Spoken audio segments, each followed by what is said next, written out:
Welcome back guys to SGT. It hasn't been very long since the last update, but I wanted to work on some really interesting new changes today. So I've been working quite a little bit on this one here, and I have some really interesting and exciting updates for you today. So as you will have already seen in the title for this video, today's focus is on cauldron crafting, or just boiling, I guess you could say it was called. And I have added quite a number of new mechanics to the game, all based around the cauldron. Now the cauldron is quite a useless block. I kind of realized this a few weeks ago when I was playing with some guys during one of the Blood Moon events, and someone found a witch's hut, and I think mentioned something along the lines of like, I wish you could do more with the cauldron because you could find a witch's hut, get a cauldron, and it's pretty much useless. It doesn't really have any uses. If you ask anyone, the only real use for a cauldron in the vanilla game is for extinguishing yourself in the nether, and then I guess kind of it can be used in build because it's quite aesthetic. That's about it, really. It doesn't really have any other uses, which is a shame, because originally it was going to be the entirety of how you make potions and things. So you were going to have like a potion full of water, and then you throw your ingredients into it, and the color of the water would actually change, and you'll be able to scoop it out with a bottle and get a bottle of potion. I believe it does actually still work like that in some mods and maybe even some experimental Minecraft versions as well. So if you're interested in seeing that, I'm sure you can give it a quick Google search and find some interesting info. Either way, though, I've realized that the cauldron would actually be a perfect addition to the game if you can use it to make new items. So I have added 13 new unique items to the game that are all done with boiling, some of which are food, most of which are food items, and some recipes are just for convenience purposes as well. So the first recipe that this status pack adds is the ability to turn buckets of lava into obsidian using a cauldron. So if we throw in some buckets there, you can see it clears all the water and turns into a block of obsidian. Now the reason why you'd be interested in doing this early game is because obviously if you haven't found 3 diamonds, or if you're playing in UHC for example and you're using the status pack, you don't have to use your valuable diamonds on a pickaxe. You can use them on like an enchanting table or a sword instead, and it just means that you have like kind of a more accessible way of getting obsidian using up your buckets instead. Now there is a third chance that you'll actually get the bucket back when you convert obsidian, which is why I have a couple buckets here. It feels quite unusual, but it is a third. Great, it didn't happen a single time. It didn't happen a single time. Of course it didn't. Okay, let's just get some water back in those boys there, and I'll get myself some more buckets. The way that it works is it uses a randomizer and it just checks it. There we go. It checks it every single time it does the function which it spawns the obsidian, and if the value is on 1, there you go, now we've got 2 in a row. If the value is on 1 out of 3, then it will spawn 3 out of 3, then it will summon the bucket as well. There's one without the bucket, and there's one without the bucket. Yeah, so there is a third chance that you will get your bucket back when you try and use lava to craft obsidian in a cauldron. So usually you are much better just kind of mining the obsidian in world, but if you're okay potentially losing your bucket, or if you have a few buckets to spare, or just a whole pot of iron, then this is a really, really easy way of getting obsidian early game, or even late game if you're just rich and can't be asked waiting around for breaking obsidian with a pickaxe, because it can take quite a while. So yeah, this is kind of a cool way you can do this, I guess. Another thing this would be actually useful for that I've only just realized now is crafting obsidian in the nether. If you know, obviously the reason why cauldrons are helpful in the vanilla game is you can place water in the nether when it's in a cauldron. I might change that, actually, thinking about it now. Maybe I will, I'm not sure. But yeah, so if you place down a cauldron in the nether with water, you'll be able to scoop up some of the lava from like a lava ocean in the nether and get yourself a load of obsidian. So that could be really nice as well. Now, another thing that you can do to refill the cauldron, and this was actually suggested to me by a guy over on Reddit, and this was again in kind of the name of automation of all things. He basically said that you should be able to refill the cauldron automatically with blocks or items or a hopper or water source or whatever. Now the way I opted to do it is actually following along with the same style of everything else in this pack. If you throw ice into a cauldron, it will melt down and turn into nothing and just simply fill the cauldron up. If you try and overfill it, nothing will happen. It will just act as a noise generator, and that's about it. So it won't work too well. And again, if you use regular ice, it will fill up a third of the cauldron for each ice that you use. But if you use packed ice, or if you're a rich-ass madman and you have blue ice, then it will fill up the cauldron entirely. So you can see there it will not overfill, but we can use blue ice, and blue ice will fill it up fully as well. So if you really do want to automate the production of items in a cauldron, you can actually put a dispenser or a dropper above it and simply eject ice into it, and then you can automatically fill up your cauldron as well. I might add something in the future that allows you to like pipe a hopper into it maybe, but I'm not entirely sure how that would work, given that we don't really have like pipes in vanilla Minecraft currently. So yeah, so for now, if you want to just simply fill it up with ice blocks, then you're more than welcome to do that as well. Now onto the more interesting stuff, we have our food items, and we also have glue as well. Glue is a weird one, I will say. It is a very strange one, but you can actually now craft glue in Minecraft. The closest thing we have to slime in real life, well, I mean, we do have slime in real life, but you know what I mean. Obviously, it kind of works like glue, given that we have like sticky pistons and stuff. So basically, if you want to make glue in Minecraft, all you now have to do is get yourself 9 bones or 3 bone blocks, and you can craft yourself some glue. Now, it's also worth noting at this point as well that the only recipe in this entire pack that doesn't require a heat source underneath the cauldron is the lava to obsidian. Everything else will require you to have one of the 5 heat sources underneath. Now, the weakest of which is a torch, the second weakest is a campfire, the middle tier is lava, and then the top 2 tiers are magma block and also fire. So fire underneath your cauldron, so netherrack, fire, cauldron, that'll be your fastest way of crafting any of the items that do require a heat source. So everything added in this current update, bar obsidian. So you can throw a lava bucket in a cauldron like this with nothing underneath it and it will work just fine. But yeah, as you can see there, obviously if we are doing anything else, we will need to have at least one form of heat source underneath it. Now for crafting things like glue, the heat source doesn't make a difference, but if you're crafting food items, the different heat source will actually increase or decrease the speed at which the items cook. So early game, you'll want to try and use a torch because it's the most basic and easy to obtain, but if you've been to the nether and you have a lighter, then you can use netherrack and fire to heat your cauldron for the maximum speed and efficiency. Now if you come over to a cauldron that has a heat source and throw in 9 bows, I'm just going to count these out now so I can do that. So 1, 2, 3, 4, 5, 6, 7, 8, 9. Then it will give you a lot of splashing particles and then convert into a glue ball. Now, glue balls are a little bit weird. I will admit I'm not fully happy with the way this works currently because they are actually just a slime ball with custom MBT data. So currently you can use a thing in the game called custom model data. If you give an item a specific value under the tag custom model data, then you can redirect the model to a different texture, and that's how all of these different items have different textures. So for example, this boiled pork right here is actually cooked mutton, and obviously cooked mutton is slightly weaker than cooked pork, but it's just been retextured to look more like pork and specifically boiled pork as well. So all these different items that you see on this bottom row here are actually various versions of food, usually weaker than the cooked variant, except in some rare cases. So basically it's kind of less efficient to boil items because it's free. You don't need to use any fuel source like coal or wood or anything. You just need to have a permanent heat source underneath it, and you can craft them in huge bulk, as we'll see in just a second as well. So boiling items is a really good idea early game, but not as efficient as cooking them properly. So yeah, so once again, if we take these slime balls and put them in a crafting table, unfortunately, they are just slime balls, so they will work identically to slime balls. If you really want to, you can take a slime block, put it back in the crafting table, and bam, I've just converted glue into slime balls. But again, they're functionally identical, so it doesn't actually matter. You don't need to convert your glue into slime balls. You can just use the glue in place of anything else. If I was to give myself a piston, as we can see here, I can do piston and glue, and you can see I can craft myself a sticky piston just like that. So glue is functionally identical to slime, it just looks different and has a different name, and I think it looks really good. Now if I just get rid of this stuff in my inventory as well.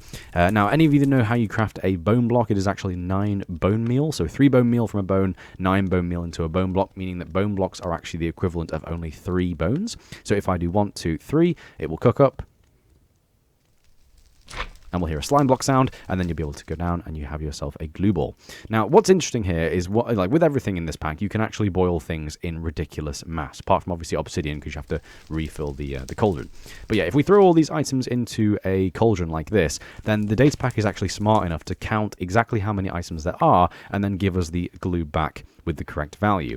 Now, if you use over the desired amount, it will round down, and unfortunately, this is just the easiest way of doing this. I probably could set it up in a way where it would just leave behind bones that aren't up to a stack of 9, but item merging in Minecraft makes that very, very difficult. As a lot of you will know, if we have multiple of an item and throw it on the ground like that, that's just one item right now. That's 2 items. If I was to throw them close to each other, however, though, you can see they all group up like that. Now, I fully understand and respect why Minecraft does this. It's to save on lag and be more efficient, and it makes complete sense.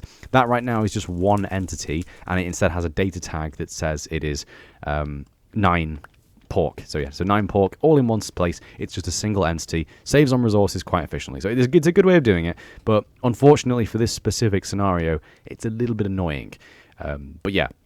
So the data pack will basically just kind of figure out exactly how many items there are using execute store to scoreboards, and then give you the appropriate amount rounding down, as I said. So if you're crafting with bones and you're crafting it in 9s, if you craft 63, you will get 6 glue balls. But if you throw an entire stack of 64, you will also just get 6 glue balls. It will always round down to the nearest value of 9. For example, if I was to take my bone blocks here, I don't know what I'm doing, and then half them, so we now have 16. So 16 is obviously 2 away of making, 2 slime slime balls, but if we put a whole 16 bones into there, you'll see that it only actually returns 1 glue ball. So we only went up from 6 to 7 there. So you do have to be kind of careful with what you're throwing in. It will just merge into a quote-unquote larger slime ball if you use too many bones. But yeah, this is obviously a lot more efficient with bone blocks. If we throw an entire stack of bone blocks in, then we will actually get a grand total of, I believe, 21 glue balls. So yeah, you can actually craft these things in mass just by using a cauldron, because obviously you can throw as many items in there at once as you like.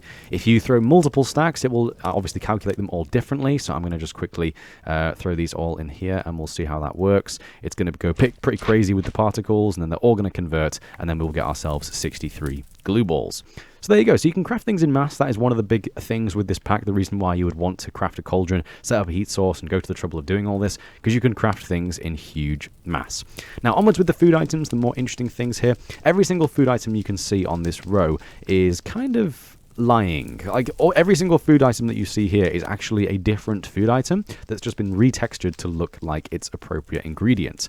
Now, the only exceptions to the rule with them all being weaker than the cooked variants are, of course, with the foods that don't have a cooked variant. So obviously we have apples that can turn into boiled apples. If we throw an apple in a cauldron like that, we will get a boiled apple, and you can see that's the particle effect for boiling food. I think it looks quite nice. It's like bubbles popping on the surface. It's surprisingly hard to get these particle effects right, you know. I love the particle command, though. Like, you can change the way the game looks with the particle command so easily. But yeah, as you can see there, the apple will actually turn into bread, which seems really strange. But if you're obviously not playing with advanced tooltips, then it just looks like a boiled apple. So there you go. But it will restore 2.5 hunger, which is obviously slightly more than a regular apple. And it will also be a little bit more saturating as well. Now, this is obviously really, really positive because apples don't actually have a cooked variant. So if you want to eat apples for some reason, if you have an abundance of apples, you can boil them and make them a lot more efficient. The same goes for carrots. You can boil carrots, as you can see there.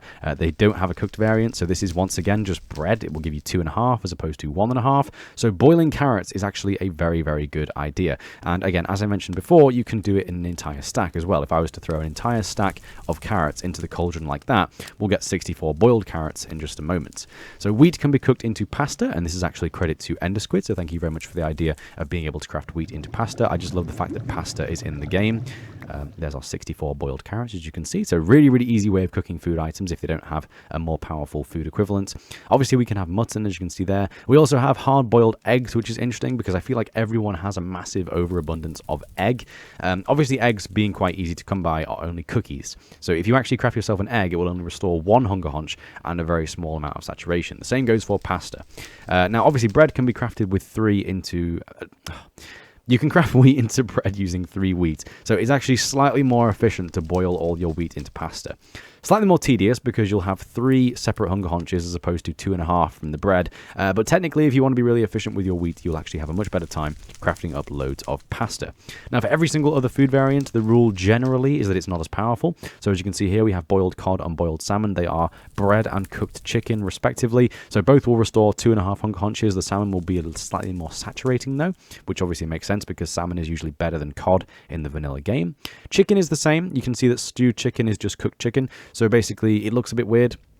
Stewed chicken, I'm not fully happy with the texture on this, but I couldn't think of anything more original to do, so there you go. Chicken and rabbit are the same, because I feel like boiling chicken and rabbit is a relatively common thing, and again, they're not the most powerful hunger items in the game anyway, so having them be somehow weaker than 2.5 and 2.5 saturation, it would feel weird making chicken and rabbit less powerful than an apple. I don't know.